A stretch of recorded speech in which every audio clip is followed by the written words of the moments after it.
Hello and welcome back.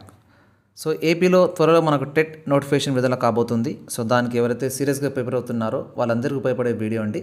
School assistant English లేదా other subjects and ఏజీటీ వాళ్ళు, so ఎవరికైనా ప్రతి ఒక్కరికి ఉపయోగపడే వీడియో. 30 మార్క్స్ పేపర్ ఉంటుంది కదా, సో అందరికీ యూస్ఫుల్ అవుతుంది. సో మన ఛానల్ ఇక్కడ నుంచి series of grammar total syllabus cover చేయడం జరుగుతుంది. సో దయచేసి గమనించగలరు అండ్ ఫాలో కాగలరు. Thank you. Today's topic is helping verb. So మన గత వీడియోలో మెయిన్ వర్బ్, అందులో ఉన్న forms and most confused forms and types ఇవన్నీ చూసాం కదా. సో ఇప్పుడు ఈ వీడియోలో హెల్పింగ్ వర్బ్ గురించి మనం డిస్కస్ చేస్తాం. సో ఎవరైతే ఫస్ట్ వీడియో చూడని వాళ్ళు ఉంటే డిస్క్రిప్షన్లో లింక్ ఉంది, దాన్ని క్లిక్ చేసి మీరు చూడగలరు. తర్వాత సెకండ్ క్లాస్కి వస్తే మీకు క్లారిటీ వస్తుంది. ఇది క్లాస్ 2 అండి. So helping verb. So helping verb అంటే డెఫినేషన్ చూద్దాం. So it helps the main verb. Actually ఇది పేరులోనే హెల్పింగ్ ఉంది కాబట్టి ఇది మెయిన్ వర్బ్కి హెల్ప్ చేస్తుంది అండ్ పొజిషన్ గురించి తెలియజేస్తుంది ఆర్ స్టేట్ ఆఫ్ బీయింగ్ గురించి తెలియజేస్తుంది. సో ఎగ్జాంపుల్ చూద్దాం ముందు, తర్వాత ఇన్ డీటెయిల్గా డిస్కస్ చేద్దాం. ఎగ్జాంపుల్ ఏమొస్తుంది దీనిలో హెల్పింగ్ వర్బ్లో అంటే టైప్స్ 3 ఉంటాయి. ఒకటి be form, next do form, ఆ తర్వాత హ్యావ్ ఫామ్స్. సో బీ ఫామ్స్లో ఎగ్జాంపుల్ ఏమిటంటే am, is, was, were, being, been, be. ఇవన్నీ మీరు బై హార్ట్ చేయాల్సిందే. ఈ వర్డ్స్ ఈ 6 to 7 వర్డ్స్ ఉన్నది బీ ఫామ్స్లో వస్తాయి. నెక్స్ట్ డూ ఫామ్స్లో డూ, డస్, డిడ్. హ్యావ్ ఫామ్స్లో have or has and had. తర్వాత మనకు మోడల్ వర్బ్స్ వస్తాయి. సో మోడల్ వర్బ్స్లో మనం can, could, shall, should, will, would, may, might, ought, to, need, to, dare ఇవన్నీ వాడతాం. సో ఈ వీడియోలో ఎక్స్క్లూసివ్గా హెల్పింగ్ వర్బ్లో ఉన్న do forms, have forms and be forms గురించి క్లారిటీగా డిస్కస్ చేస్తాం. నెక్స్ట్ వీడియోలో మళ్ళీ మోడల్ వర్బ్స్ గురించి స్పెషల్ వీడియో కూడా చేస్తాం. సో హెల్పింగ్ వర్బ్స్ ఎక్కడ యూజ్ చేయాలి అండ్ ఎందుకు యూజ్ చేయాలి అనే విషయాలు తెలుసుకుపోయే ముందు ఇందులో కూడా verb forms V1, V2, V3 మనం నేర్చుకోవాలి ముందు. సో ఇదే సేమ్ ఈ బీ ఫామ్స్లోనే డివైడ్ చేయడం జరిగింది ఇక్కడ V1, V2, V3. ఒకసారి గమనించండి. Yam, was, been. యామ్ అనేది V1 form base form, V2 అనేది పాస్ట్ టెన్స్లో వాజ్ అండ్ V3 అనేది బీన్. సో V3 తెలుసు కదా మనకు, ప్యాసివ్ వాయిస్లో కానీ పర్ఫెక్ట్ టెన్స్లో కానీ మాత్రమే వాడతాం. మనకు V1, V2 ఇంపార్టెంట్ ఇక్కడ గమనించండి. తర్వాత is, was, been, are, were, been. తర్వాత డూ ఆర్ డస్ రెండు ఒకటే అండి. ప్రజెంట్ టెన్స్లో రెండు కూడా ఒకటే, బట్ డిపెండ్స్ ఆన్ సబ్జెక్ట్ మనం మారుతుంటుంది, డిస్కస్ చేసాం అది కూడా. So past tense did, third form done. Similarly has or have ఒకటే, డిపెండ్ ఆన్ సింగులర్ ప్లూరల్. తర్వాత had second form and third form కూడా హ్యాడ్. ఇంతవరకు క్లియర్ అండి. ఇన్ డీటెయిల్కి వెళ్ళే ముందు సబ్జెక్ట్ గురించి కూడా కాస్త తెలుసుకోవాలి. సో సబ్జెక్ట్ అంటే ఏంటి? ఇంగ్లీష్ లాంగ్వేజ్ గ్రామర్లో what is the subject? Subject is the doer of the action. అంటే ఏదైనా ఒక యాక్షన్ని చేసేవారిని సబ్జెక్ట్ అంటాం. ఫర్ ఎగ్జాంపుల్ మనం డిస్కస్ చేసాం action words, physical actions, mental actions నిన్న చాలా వరకు డిస్కస్ చేసాం కదా, వర్బ్ ఫామ్స్. ఇవన్నీ వర్బ్ చేయడానికి ఎవరు ఉండాలి కదా. సో ఆ వర్బ్ ఎవరైతే చేస్తారో దానినే, ఆ క్రియా పనిని ఎవరైతే చేస్తారో దాన్ని మనం సబ్జెక్ట్ అని అంటాం. సో ఎగ్జాంపుల్ చూడండి, I play cricket everyday.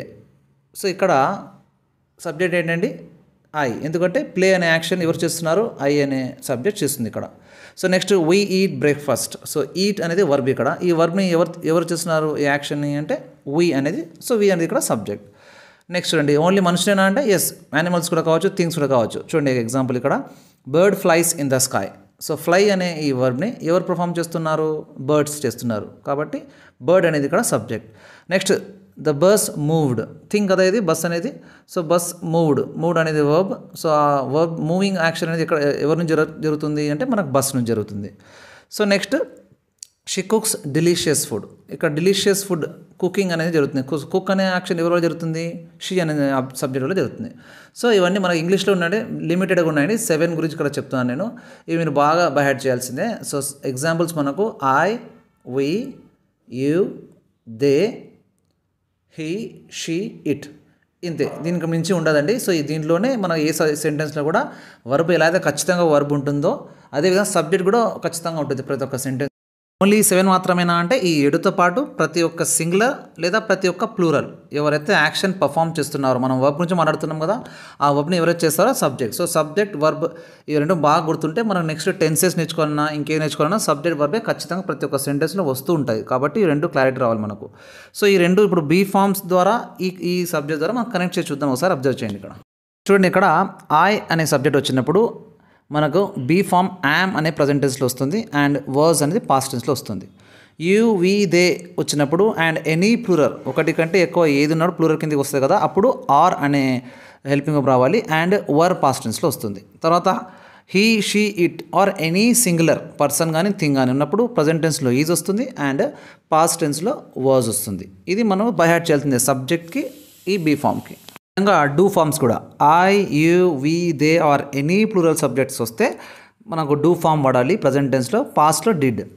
And he she it or any singular వస్తే మనం డస్ వాడాలి. డూ ఆర్ డస్ రెండు ఒకటే, ఏమంటే సబ్జెక్ట్ మీద అది ఆధారపడి ఉంటుంది. డిడ్ అనేది కామన్, పాస్ట్ టెన్స్లో ఏ సబ్జెక్ట్ అనేది కాదు ప్రతి ఒక్కరికి డిడ్ అనేది వాడాల్సి వస్తుంది. హ్యావ్ ఫామ్లో కూడా అదేవిధంగా I you we they or any plural వస్తే మనకు హ్యావ్ అనేది వాడేది ప్రజెంట్ టెన్స్లో. And he she it or any singular వస్తే మనకు హ్యాస్ వాడాలి. రెండు ఒకటే, have or has, but depends on subject మీద మనం చేంజ్ అవుతుంది. అండ్ పాస్ట్ టెన్స్లో హ్యాడ్ అనేది కామన్, అన్ని సబ్జెక్ట్ కూడా హ్యాడే వచ్చేస్తుంది. యూసేజ్ని చూస్తాం. So be forms use to show the identity, state of being, continuous tense and passive voice. So examples ఉంటే అర్థమవుతుంది. So she is a teacher. So teacher అనేది ఇక్కడ షీ అనే సబ్జెక్ట్ యొక్క ఐడెంటిటీ గురించి తెలియజేయడం జరుగుతుంది. సో ఇంకా ఎగ్జాంపుల్ చూస్తే she is a doctor, they are police, he is a lawyer. So ఈ విధంగా examples. Next I am happy. ఇక్కడ ఈ సెంటెన్స్ అనేది మనకు స్టేట్ ఆఫ్ బీయింగ్ని కానీ లేదా ఫీలింగ్ని కానీ తెలియజేయడం జరుగుతుంది. సో ఇంక ఎగ్జాంపుల్ చూస్తే she was tired, we are sad, ఆ విధంగా. Next they are playing cricket. ఇది కంటిన్యూస్ టెన్స్ అని టెన్స్లో డిస్కస్ చేద్దాం నెక్స్ట్, ఇది ఇప్పుడు వద్దు. So next the work is done. ఇది కూడా ప్యాసివ్ వాయిస్, కూడా నెక్స్ట్ టెన్స్ తర్వాత ప్యాసివ్ వాయిస్ వస్తుంది మనకు సీరియస్గా.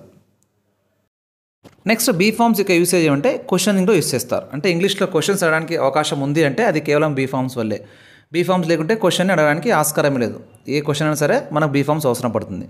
చూడండి ఇక్కడ definition, when you use am, is, was, were, are. So ఇవన్నీ at the beginning of the sentence. ఇవి సెంటెన్స్ బిగినింగ్ వీటితో కానీ అయితే అవి క్వశ్చన్స్ అయిపోతాయి, అంతే సింపుల్. మనం అయితే ఇప్పుడు బీ ఫార్మ్ నేర్చుకున్నామో ఆ 7 words am, is, are, was, were, beginning వాడితే అది క్వశ్చన్స్ అంతే, ఏం లేదు. చూడండి ఇక్కడ యామ్ ముందు వచ్చింది, తర్వాత సబ్జెక్ట్. ఇంతకుముందు మనం ఏం నేర్చుకున్నాం, సబ్జెక్ట్ వచ్చి వర్బ్ వస్తుంది, అది అక్కడ నేర్చుకున్నాం. ఇక్కడ క్వశ్చన్లో మాత్రం రివర్స్, ముందు బీ ఫార్మ్ వస్తుంది తర్వాత సబ్జెక్ట్ వస్తుందండి. చూడండి am I late. Next is she your sister, are they ready for the test. చూడండి బాగా గమనించాలి, ఇక్కడ తెలుగు మీడియం నుంచి వచ్చిన వాళ్ళు కూడా బేసిక్ లేని వాళ్ళు కూడా మీరు బాగా అబ్జర్వ్ చేస్తే ఈజీగా అయిపోతుంది. చూడండి ఇక్కడ. సో మనం ముందు ఏం రాస్తున్నాం ఇక్కడ, మనం ఎప్పుడైతే బీ ఫార్మ్ నేర్చుకున్నాం కదా, బీ ఫార్మ్ అంటేనే మీ మైండ్లో తిరగాలి 7 words, am, is, was, are, were, being, been, ఇవి తిరుగుతుండాలి మీకు మైండ్లో. So are they ready for the test. Next was she absent yesterday, why you at the party. చూడండి సింపుల్, ముందు బీ ఫార్మ్ వచ్చి తర్వాత సబ్జెక్ట్ వస్తే అయిపోయింది క్వశ్చన్. ఇలాంటి క్వశ్చన్ ఏమంటాం, క్వశ్చన్లు 2 రకాలు ఉంటాయి. మొదటి రకం ఇది, ఈ ముందు బీ ఫామ్ వచ్చి తర్వాత సబ్జెక్ట్ వస్తే ఇలాంటి క్వశ్చన్ మనం ఎస్ ఆర్ నో అనే క్వశ్చన్స్ అని అంటాం. ఎందుకు అంటాం ఇలా అంటే, బికాస్ వీళ్ళకి దీనికి వచ్చే ఆన్సర్ మనం ఏదర్ ఎస్ కానీ నో కానీ చెప్తాం, అంతే కానీ లెంత్ ఆన్సర్ ఇవ్వడానికి అవకాశం లేదు. For example yam I late అంటే ఎస్ ఆర్ నో అంటాం అంతే, రైట్, క్లియర్. నెక్స్ట్ చూడండి ఇంకో టైప్ ఆఫ్ క్వశ్చన్ ఏంటంటే డబుల్ ఏజ్ క్వశ్చన్ అంటామండి. సో ఇప్పుడు ఇందాక ఏం నేర్చుకున్నాం, బీ ఫార్మ్స్ ముందు వచ్చి తర్వాత సబ్జెక్ట్ వస్తే అది ఎస్ఆర్ నో టైప్ క్వశ్చన్ అన్నాం. సో ఇప్పుడు బీ ఫార్మ్ కంటే ముందు డబుల్ ఏజ్ పదాలు వస్తాయి. డబుల్ ఏజ్ పదాలు అంటే ఏమి అంటే వాట్ కానీ, వెన్ కానీ, వేర్ కానీ, వై కానీ, హౌ కానీ, ఇలాంటి పదాలు ముందు వచ్చి తర్వాత మన బీ ఫార్మ్ వస్తే అది డబుల్ ఏజ్ క్వశ్చన్స్ అని అంటాం. ఎందుకంటే డబుల్ ఏజ్ క్వశ్చన్స్తో స్టార్ట్ అవుతున్నాయి కాబట్టి. సో ఇలాంటి డబుల్ ఏజ్ క్వశ్చన్ని మన ఆన్సర్ ఏమి ఇస్తామంటే ఎస్ కానీ నో కానీ చెప్పనీక లేదు, దీనికి వేరే ఆన్సర్ ఏదో ఒకటి ఇవ్వాల్సి వస్తుంది. ఫర్ ఎగ్జాంపుల్ చూడండి, who is your best friend అంటే మీరు బెస్ట్ ఫ్రెండ్ పేరు చెప్పాలి కానీ ఎస్ కానీ నో అని అనలేం కాబట్టి. సో ఇది నెక్స్ట్ టైప్ ఆఫ్ క్వశ్చన్ ఏంటి అంటే డబుల్ ఏజ్ క్వశ్చన్స్ అంటారు దీన్ని. So what are you doing, where were they going, why she upset, how was the movie. So ఇవన్నీ డబుల్ ఏజ్ క్వశ్చన్స్. మీరు సెంటెన్స్ కూడా గుర్తుపట్టలేము సార్, వెరీ బేసిక్ అన్న వాళ్ళు కూడా చూడండి అబ్జర్వ్, జస్ట్ మీరు ఏం అబ్జర్వ్ చేయాలంటే ఇక్కడ సబ్జెక్ట్ వర్బ్. సో ఈజ్ ఉంది, అక్కడ సింగులర్కి వాడతాం, ఆర్ అనేది ప్లూరల్కి వాడతాం. చూడండి ఆర్ యూ అని ఉంది, తర్వాత మళ్ళీ వర్ వచ్చినప్పుడు మళ్ళీ దే ఉంది, ఇది వచ్చినప్పుడు షీ ఉంది. సో అంతే, సింగులర్ వస్తే ఈజ్ వాడతాం, ప్లూరల్ వస్తే ఆర్ వాడతాం ప్రజెంట్ టెన్స్లో. అండ్ అదే పాస్ట్ టెన్స్లో అయితే వర్స్ వచ్చేసి సింగులర్కి వాడతాం, వర్ వచ్చేసి ప్లూరల్ వాడతాం. ఐకి మాత్రం ఎక్సెప్షన్ ప్రజెంట్ టెన్స్లో యామ్ అని వాడతాం అంతే. ఇది మీరు బయట చేయాలి, మిగతాది వేరే సెంటెన్స్ కూడా నాకు గుర్తుపట్టడానికి అవకాశం లేదు సార్ నాకేం రాదంటే కూడా జస్ట్ మీరు సబ్జెక్ట్ వరకు గుర్తుపడితే చాలు, clear. So next do forms అండి. ఇప్పుడు సో బీ ఫార్మ్స్ అయిపోయింది కదా, ఇంతవరకు ఏం నేర్చుకున్నాం, బీ ఫార్మ్స్లో ఎక్కడెక్కడ వాడతామని నేర్చుకున్నాం కదా. సో ఎక్కడ వాడతాం బీ ఫార్మ్స్ని, ఐడెంటిటీ చెప్పడానికి, పొజిషన్ గురించి తెలియడానికి, లేదా స్టేట్ ఆఫ్ బీయింగ్ చెప్పడానికి, లేదా కంటిన్యూస్ టెన్స్లో, లేదా ప్యాసివ్ వాయిస్లో వాడతాం, లేదా క్వశ్చన్స్లో వాడతామని తెలుసుకున్నాం క్లియర్గా, రైట్. సో గుర్తుపెట్టుకోవాలి బీ ఫార్మ్స్ అనేవి చాలా ఇంపార్టెంట్. ఇవి మనకు నెక్స్ట్ టెన్సెస్లో కూడా అవే వస్తాయి. బీ ఫార్మ్కి సబ్జెక్ట్కి కనెక్షన్ గుర్తుంటే మనకు మిగతా సబ్జెక్టులు అన్నీ ఈజీ నేర్చుకోవచ్చు, మనం మిగతా ఆస్పెక్ట్స్ ఏమైనా ఉన్నాయి గ్రామర్లో అవన్నీ. సో ఇప్పుడు నెక్స్ట్ డూ ఫార్మ్స్ గురించి మాట్లాడితే ఇక్కడ డూ ఫార్మ్స్ ఎక్కడ యూజ్ చేస్తాం, క్వశ్చన్స్కి, మనకు నెగిటివ్స్ చెప్పడానికి అండ్ ఎంఫసిస్ కోసం కూడా చెప్తాం. ఎంఫసిస్ అంటే నొక్కి చెప్పడం ఏదైనా విషయాన్ని. ఫర్ ఎగ్జాంపుల్ చూడండి ఇక్కడ I do not like coffee, ఇది నెగిటివ్ సెంటెన్స్. పాజిటివ్ చెప్పాలంటే ఐ లైక్ కాఫీ అంటాం సింపుల్గా. నెగిటివ్ చెప్పాలంటే డూ ప్లస్ నాట్ వస్తుంది ఇక్కడ. సో అప్పుడు డూ ఫార్మ్స్ వాడతాం. నెగిటివ్ చెప్పడానికి అన్ని దాంట్లోకి మనకు డూ రావాల్సిందే. నెక్స్ట్ చూడండి షీ డజంట్ సింగ్ వెల్, ఇది కూడా నెగిటివే. ఇక్కడ డజ్ వచ్చింది, అక్కడ డూ వచ్చింది. ఎందుకు సార్ అంటే ఇది షీ కదా ఇక్కడ. సో ఇక్కడ వాడతాం డూ అనేది. ఐ యూ వీ దేకి డూ వాడతాం, తెలుస్తుంది ఇందాక చెప్పాను. హీ షీట్కి డజ్ వాడతాం. ఇది ఫిక్స్ అయిపోవాలి మైండ్లో, మళ్ళీ అడగకూడదు. డూ డస్ రెండు ఒకటే. డూ ఫర్ ప్లూరల్స్కి, డస్ ఫర్ సింగులర్కి. సార్ ఐ కూడా సింగులరే కదా, అక్కడ డస్ వాడాలి కదా అంటే ఇది రూల్, గ్రామర్ రూలింగ్, అది మార్చడానికి లేదు మనం. ఓకే, ఐ కూడా డూ ఎగ్జాంప్షన్ ఉంది. Next do you play football question. So question కూడా మనం డూ ఫార్మ్స్ వాడాల్సింది, చెప్పాను ఇందాక. Next did she come yesterday, ఇది పాస్ట్ టెన్స్ కదా. డిడ్ అంటే డిడ్ అన్ని దానిలో డిడ్ ఏంగా. ఐకి యూకి వీకి దేకి హీకి షీకి నో తేడా, అందరికీ ఇది డిడ్డే వాడతాం. పాస్ట్ టెన్స్లో ఒకటే, కన్ఫ్యూజన్ ఏం లేదు. తర్వాత again present tense I do know the answer. Emphasis ఇందా చెప్పాను. ఎంఫసిస్ అంటే ఏంటంటే నొక్కి చెప్పడం ఏదైనా. నేను I do know the answer అంటే ఇక్కడ నొక్కి చెప్తున్నాను. ఎస్ నాకు నీకు తెలియదు ఆన్సర్ అంటే ఎస్ నాకు తెలీదా, నాకు తెలుసు అన్నట్లు. Do you like coffee, yes I do like coffee అని నొక్కి చెప్పడం అన్నమాట. Do you have a bike, yes I do have a bike అన్నట్లు, అంటే నొక్కి చెప్పడం ఏదైనా విషయాన్ని. ఇది డూ ఫామ్ గురించి అండి. నెక్స్ట్ మనం హ్యావ్ ఫామ్స్కి వెళ్ళిపోదాం. నెక్స్ట్ హ్యావ్ ఫామ్ గురించి నేర్చుకుందామండి. హ్యావ్ ఫామ్ ఎందుకు యూజ్ చేస్తాం అండ్ ఎక్కడ యూజ్ చేస్తామంటే, హ్యావ్ ఫామ్ గురించి చెప్పాలంటే ఇది మెయిన్గా మనకు పొసెషన్ గురించి చెప్పడానికి చెప్తుంది. పొసెషన్ అంటే కలిగి ఉండుట, ఏదైనా ఒక విషయాన్ని కానీ వస్తువుని కానీ మనం కలిగి ఉంటే దాన్ని హ్యావ్ ఫామ్ ద్వారా చెప్పగలం. ఫర్ ఎగ్జాంపుల్ చూడండి I have a car. Okay, we have a car, they have a car. So I you we దేకి హ్యావ్ వాడాలి. సింగులర్ హీ షీట్కి హ్యాస్ వాడాలి. సో ఇక్కడ చూడండి షీ దగ్గర మారిపోయింది, హ్యాస్ వచ్చేసింది. షీ హ్యాస్ 2 బ్రదర్స్ అంటే ఆమెకు 2 తమ్ముళ్ళు ఉన్నారు అనే విషయంతో పొసెషన్ కలిగి ఉన్న విషయాన్ని చెప్తుంది ఇక్కడ. Next they have finished there homework, ఇది పర్ఫెక్ట్ టెన్సెస్లో వాడతాం. ప్రజెంట్ పర్ఫెక్ట్, ఇది తర్వాత టెన్సెస్లో చెప్తాం. పర్ఫెక్ట్ టెన్సెస్లో హ్యావ్ ఫార్మ్స్ వస్తాయని జస్ట్ గుర్తుపెట్టుకుంటే అక్కడ వచ్చింది అక్కడ మాట్లాడదాం. తర్వాత they had eaten before I came, ఇది పాస్ట్ పర్ఫెక్ట్ టెన్స్. తర్వాత మాట్లాడదాం టెన్స్ గురించి. తర్వాత I have to go now, obligation అంటే ఖచ్చితంగా చేయాల్సిన పనులు కానీ నెసెసిటీ అవసరాల గురించి కానీ చెప్పేటప్పుడు కూడా హ్యావ్ వాడతాం.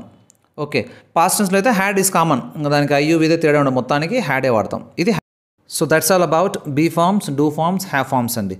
సో ఇక్కడ ఏం నేర్చుకున్నాం మన ఈ వీడియోలో, బీ ఫార్మ్స్ ఎక్కడ వాడాలి, డూ ఫార్మ్స్ ఎక్కడ వాడాలి, హ్యావ్ ఫార్మ్స్ ఎక్కడ వాడాలి, అండ్ ఐయువిదే సబ్జెక్ట్స్ అంటే ఏమి, సబ్జెక్ట్లో హీ షీట్ సింగులర్కి ఎక్కడ వాడాలి, ప్లూరల్కి ఎక్కడ వాడాలని మొత్తం కన్క్లూజన్ ఇక్కడ మీకు ఈ స్క్రీన్ కనపడుతుంది కదా. ఈ బాక్స్ మొత్తం చూస్తే మీకు స్క్రీన్ షాట్ చేసుకొని మీరు ప్రాక్టీస్ చేసుకోవచ్చు ఇది. సో ఇదండి బీ ఫార్మ్స్ గురించి. ఇప్పుడు మనం మిగిలింది ఏముంది, ఇప్పుడు మోడల్ ఆక్సిలరీ వర్బ్స్ ఉంది. సో మోడల్ ఆక్సిలరీ వర్బ్స్ గురించి can, could, shall, should, will, would, may, might ఉంది కదా, దాని గురించి క్లియర్గా డిస్కస్ చేద్దాం. ఖచ్చితంగా ఒక ప్రశ్న ప్రతి ఒక్క కాంపిటేటివ్ ఎగ్జామ్లో వస్తుందండి.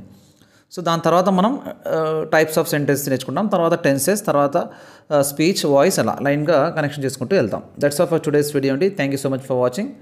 So see you in the next video. ఈ టాపిక్ మీద ఎవరైనా టెస్ట్ రాయాలనుకునే వాళ్ళు మన ఫ్రీ వాట్సాప్ గ్రూప్లో జాయిన్ కాగలరు, అండ్ అక్కడ ప్రతి టాపిక్ మీద మీరు టెస్ట్ రాయగలరు. Thank you.